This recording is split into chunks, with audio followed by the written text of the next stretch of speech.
Picture the high-octane world of street racing, where Big Chief's skills face the ultimate test against Kye Kelly in a race unlike any other. This electrifying showdown leaves fans roaring in disbelief and anxiety. In a captivating duel that enthralls both audiences and racers, Big Chief rises to the challenge, dominating the track and securing a dramatic victory over Kye Kelly, along with a staggering $40,000 cash prize. Let's delve into the race that had fans on the edge of their seats and cemented Big Chief's legacy as a street racing legend. It was a pivotal night at the No Prep Kings drag racing event, with a massive $40,000 prize on the line, attracting the top street racers from around. Among them were Big Chief and his rival Kye Kelly. Known for his formidable Pontiac, Big Chief anticipated facing Kye, given their history. Kye had previously triumphed in all three of their street races. However, Big Chief had managed to beat Kye twice at the track before. When Big Chief saw Kye's name as his semi-final opponent, the tension mounted. Kye, renowned for his speed, made Big Chief anxious, but his wife Liz urged him to stay focused. As the race commenced, both cars launched off the line with Kye gaining a quick start, but Big Chief stayed in close pursuit. Then, midway through the race, Kye's car began to shake uncontrollably. In the high-stakes realm of drag racing, Big Chief's trusty Pontiac proved to be as dependable as a Swiss watch. When the checkered flag waved, the outcome was clear. Big Chief left Kye Kelly in the dust, much like a hare effortlessly outpacing a tortoise. As he glanced at the scoreboard, Big Chief was as jittery as a cat on a hot tin roof, unsure if he had secured the victory. But when the numbers flashed up, it was evident he had pulled off an impressive upset over his longtime rival. Kye, rather than seizing any opportunity, waited in the background like a poker player biding his time. It was a drag race in every sense, and once again, Big Chief's reliable Pontiac emerged triumphant.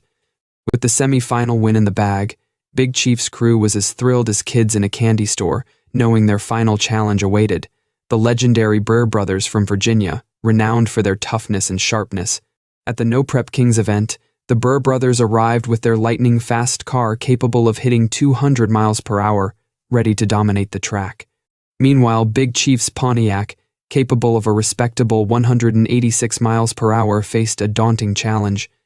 Nevertheless, he believed that if he could quickly reach top speed, the Burr brothers wouldn't be able to catch him before the finish line. It was a slim chance, but with $40,000 on the line, it was a chance he was eager to take. As the final showdown loomed, the tension was palpable. On one side were the Burr brothers with their formidable machine, and on the other stood Big Chief's underdog Pontiac, which had already defied expectations by beating Kye Kelly. Fans knew they were in for a show when Big Chief faced off against a legendary team like the Burr brothers. The Burr brothers exuded confidence, one of them declaring, "He's not going to shake us. We'll give our car an extra boost and leave him eating our dust." But Big Chief and his crew were equally fired up. "All right, guys, let's grab this cash like we swiped something from our moms," they rallied. Big Chief roared with excitement as he revved up his trusty Pontiac. After all the victories this little car had delivered, there was a real belief they could achieve one more stunning upset. When the lights turned green, both cars launched off the line with explosive power, grappling for traction. But it was Big Chief who surged ahead, gaining a slight edge. The Pontiac roared through the gears, pushing towards the critical 186 mile per hour mark. As they reached the halfway point, the race was neck and neck. The Pontiac held a slender lead, but the fearsome Burr brothers machine was steadily gaining ground. The finish was shaping up to be extraordinarily tight.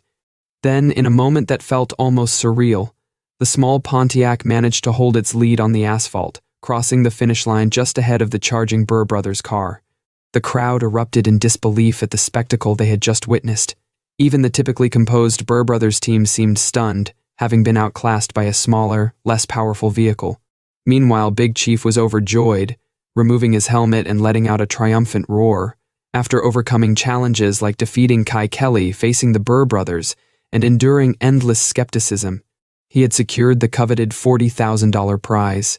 In the midst of the celebration, the announcer caught up with Big Chief for a quick interview.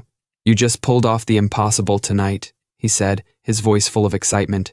"You conquered 2 of the toughest rounds and walked away $40,000 richer." Big Chief could barely contain his elation. "It's unbelievable," he exclaimed. "Who would have thought my little Pontiac could outpace those Burr brothers' rockets? We made no mistakes tonight, and in this sport, That makes anything possible." The announcer laughed, handing over an envelope stuffed with $40,000 in cash. "Well, Chief, I bet this will come in handy for those Pontiac parts," he joked. "Here's your winner's check. You earned every cent." Gratefully accepting the money, Big Chief beamed with pride. At that moment, he felt like the reigning king of the street racing world, all thanks to his faithful Pontiac. From the roaring engines to the fierce rivalries, this was far from your average street race. It was a thrilling clash of pride, rivalries, and substantial paydays. Get ready for the most exhilarating rides of your life as we dive into the fierce world of No Prep Kings. Next up, the Houston Street Racing Showdown, featuring a jaw-dropping $40,000 grand prize and ultimate bragging rights. It's a wild world out there on the streets and back roads, where drivers push their machines to the limit for glory and cash. The competition is fierce, with heavy hitters from the 405 crew of Oklahoma City, including Murder Nova, Daddy Dave, Monza, and Boostedged, all set to make their mark. On the other side, the Texas crew brings the heat with stalwarts like Chuck Seetsinger, Birdman, Kye Kelly, and Lizzie Musey, all primed for battle. This showdown is more than just a race. It's a clash of deep-rooted rivalries and state pride, with Oklahoma and Texas pride always on the line. Trash talk and challenges start flying weeks before the event, with insults and dares exchanged like confetti. But when race day arrives, it's time to turn that bravado into raw, unbridled horsepower. These events feature the most souped-up streetcars you've ever seen, equipped with turbo setups, nitrous kits, and monstrous engines, all built for one thing: brutal acceleration. Safety takes a back seat to speed, and that's the name of the game. The competitions unfold on deserted back roads, rented airstrips, and racetracks, with no prep surfaces demanding sticky tires and top-notch traction from the get-go. Expect wild burnout routines to burn off old rubber and reveal fresh, sticky traction underneath. The scene resembles a fast and furious movie, with roaring engines, billowing smoke, and crowds of rowdy spectators. Then it's game time. 2 cars lined up, adrenaline pumping, waiting for the green light to flash. It's a full-throttle race, with tires tearing up the ground, engines roaring at maximum capacity, and cars shaking violently as they charge towards the finish line a quarter-mile away. Sometimes the competition is so tight that slow-motion replays are needed to determine the winner. The format is straightforward, a single elimination tournament style, where only the fastest survive. Lose a race, and you're out, no second chances. The tournament progresses from 32 cars to 16, then 8, then 4, until only 2 contenders remain, battling it out for the grand cash prize. Racers will compete multiple times in a single day, swapping out engines and tuning their cars between rounds to keep the chase for victory alive. And the stakes are high. Prizes range from $40,000 to $100,000, offering life-changing cash for the winners. But with big winnings come substantial costs. Building and maintaining these high-performance engines isn't cheap, and broken parts and snapped axles are par for the course when pushing cars to their limits. The adrenaline rush of a tight race and the allure of big money drive these gearheads, fueling their massive egos and intense rivalries. With so much on the line, clashes are inevitable. So that's just a glimpse of how wild these street racing events can get. Imagine the fastest, most powerful streetcars lined up for a showdown. Drivers risk their savings for a shot at a huge payday, creating an adrenaline-fueled, ego-driven race atmosphere like no other. It's great that these adrenaline junkies have a controlled outlet for their need for speed at events like these, keeping them off public roads and away from endangering innocent lives. On this turf, power rules, and only the strongest, meanest engines claim the crown. Strap in tight, this is just the beginning. But it's not just about the cash. These racers are also gunning for the ultimate prize, the championship title, and the respect that comes with it. Throughout the season, each race offers valuable points, typically 60 for the winner, with fewer points for runners-up and semi-finalists. The more races you conquer, the more points you accumulate towards the season total. While some drivers play it safe early on, aiming to gather points gradually, the real contenders are out to win every single event from the start. Drivers like Ryan Martin, Kye Kelly, and Dave Akins come out swinging, driven by a hunger for victory. Ryan, in particular, is a master at chasing points, having dominated recent seasons with a series of wins and hefty points hauls. He's not shy about challenging anyone, anytime, to gain an edge. However, rivals like Chuck and Birdman accuse him of avoiding straight-up races, claiming he's simply playing the points game better than anyone else. The 405 crew has caught on to Ryan's strategy and knows that to dethrone him, they need to be smarter about team dynamics. Racers like Murder Nova and Daddy Dave have started making tactical moves, avoiding racing their teammates early on to keep their points hopes alive. Meanwhile, on the Texas side, the Musey family is playing the same strategic game. Kye and Lizzie Musey are among the most shrewd players on the track, even racing against each other if it boosts their team's chances of scoring big points. A crucial period in the season is the points and a half and double points at the final events. Towards the end of the season, point payouts get a serious boost, with wins earning 90 or even 120 points. It's clear why those final races are make or break for the entire season.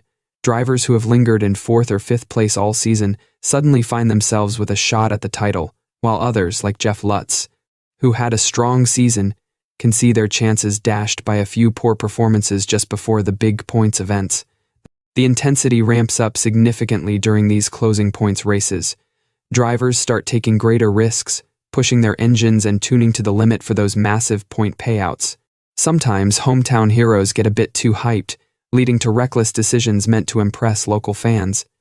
That's when things get truly wild, teammates inadvertently taking each other out with foolish moves, or worse, doing so intentionally. Remember when Mustang Mike called out his own teammate Kenny from the Mistress team? He openly admitted his goal was to knock Kenny out and steal his points. When the championship is on the line, egos and hometown pride take a back seat.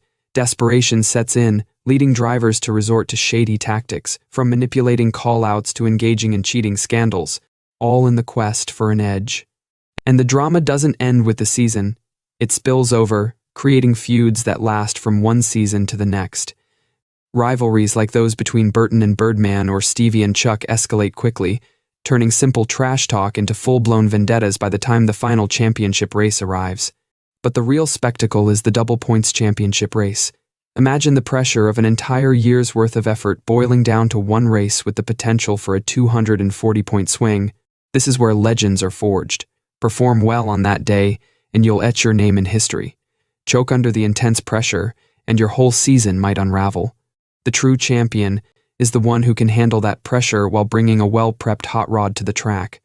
It's like the Hunger Games of street racing, a ruthless battle where only one team stands victorious with a target on their back. Watching the championship showdown is a spectacle in itself.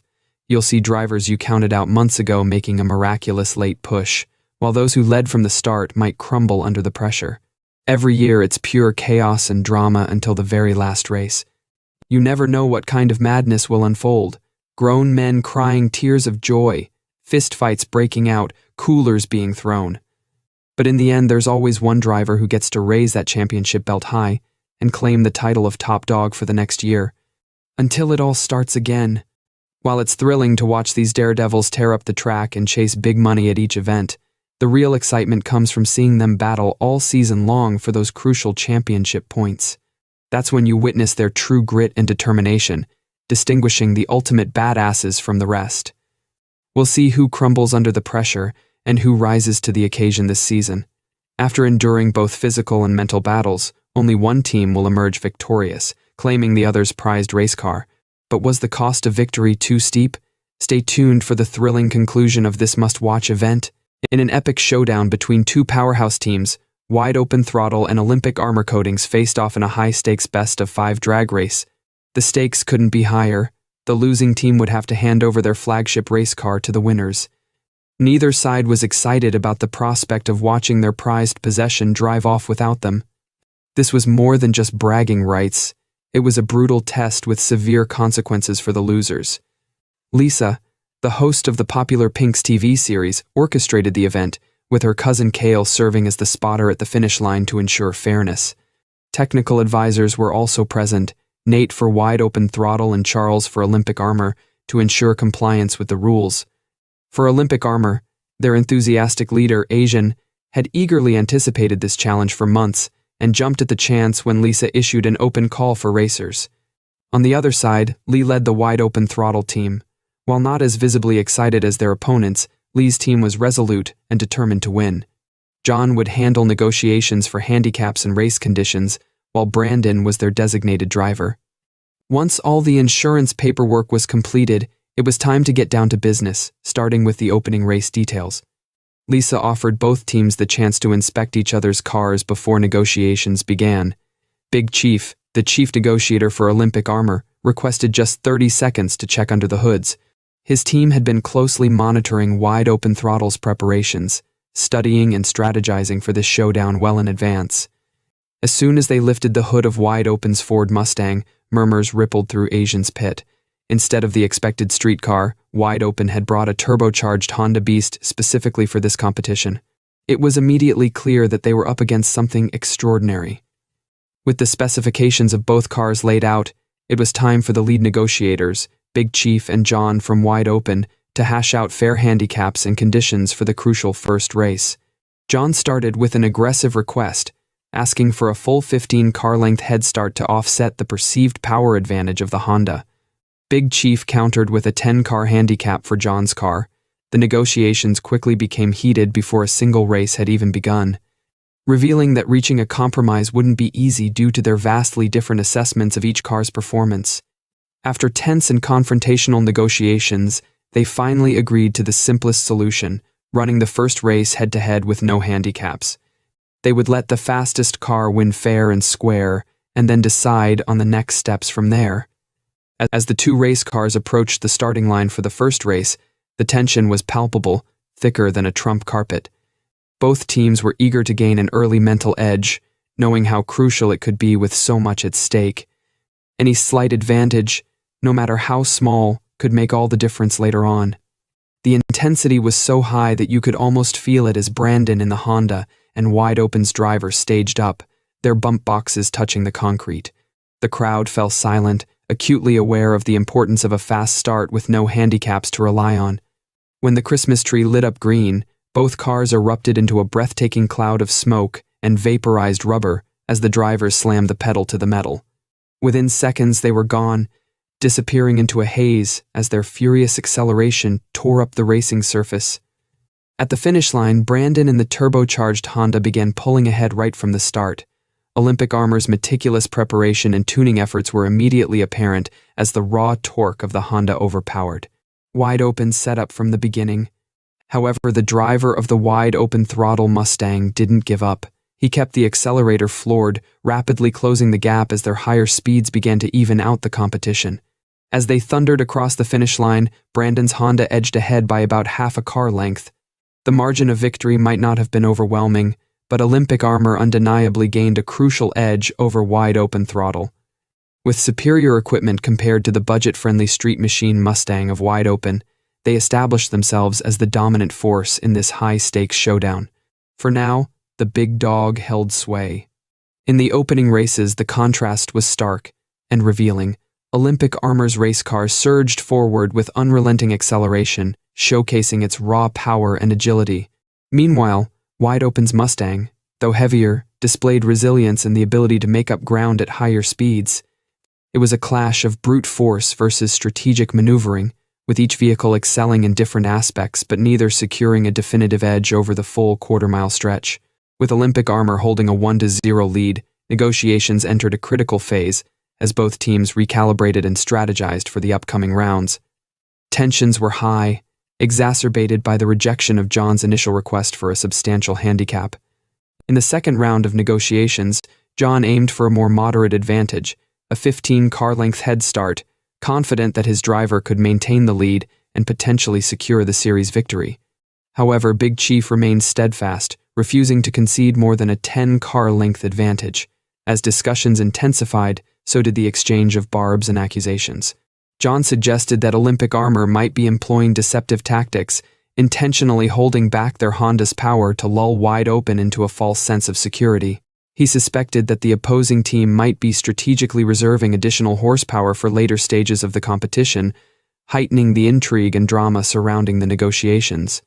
Amidst the escalating tension, Chief vehemently refuted the accusations, asserting that their success stemmed from diligent preparation and Brandon's skillful handling of the powerful race car.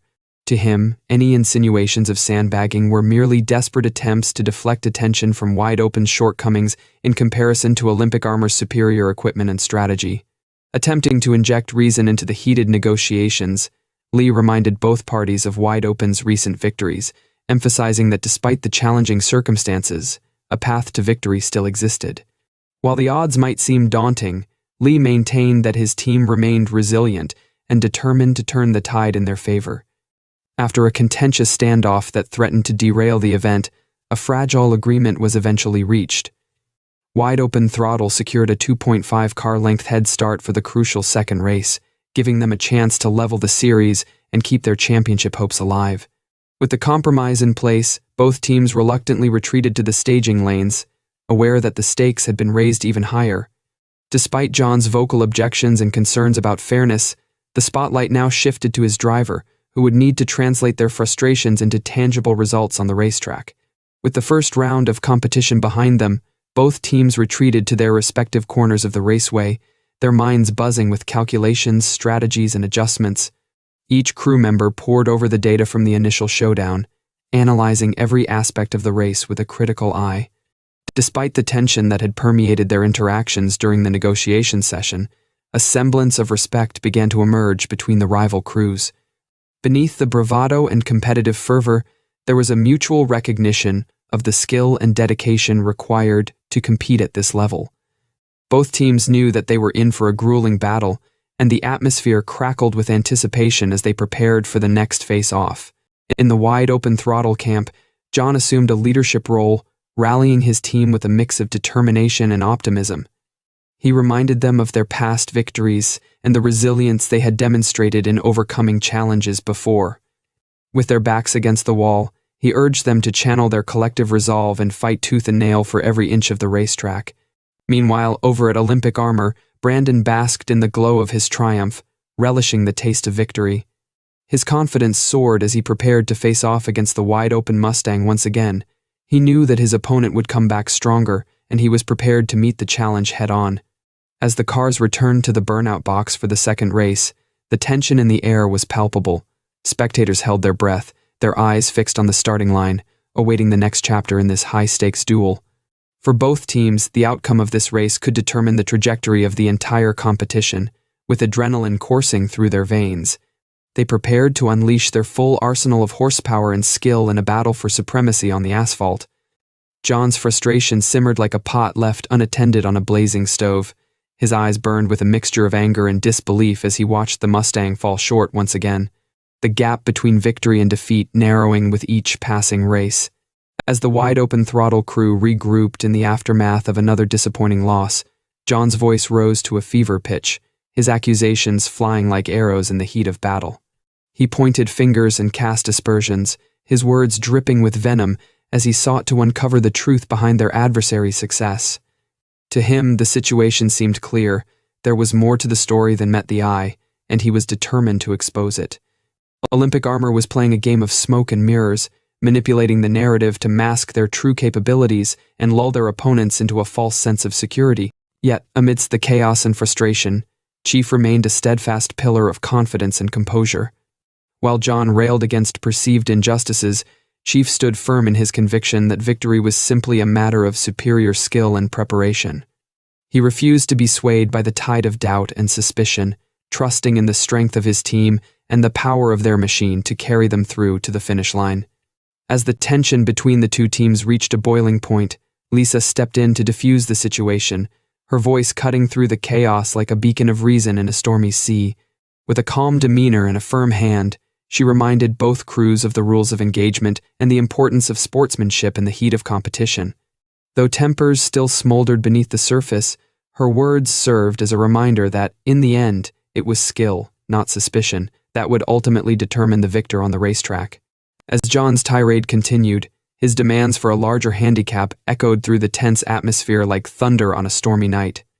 His voice cracked with frustration as he pleaded his case, insisting that without a significant advantage, his team stood no chance against Olympic Armor's formidable machine. To him, the need for a 15-car head start wasn't just about leveling the playing field, it was about survival in the face of overwhelming odds. Meanwhile, Chief and Asian's team maintained a calm and collected demeanor, their confidence unwavering in the face of John's outburst. With cool heads and steely resolve, they refused to be swayed by his accusations and demands. To them, the suggestion that Olympic armor was somehow cheating or holding back was nothing more than a desperate attempt to deflect from the undeniable truth. Their Honda was a force to be reckoned with, and wide-open throttle was simply outmatched on the asphalt. And as the negotiations reached a fever pitch, the stage was set for a showdown of epic proportions where only one team would emerge victorious, leaving the other to lick their wounds and ponder what might have been. Thank you for watching. See you in the next one. Remember to like this video and check out our channel for more great content.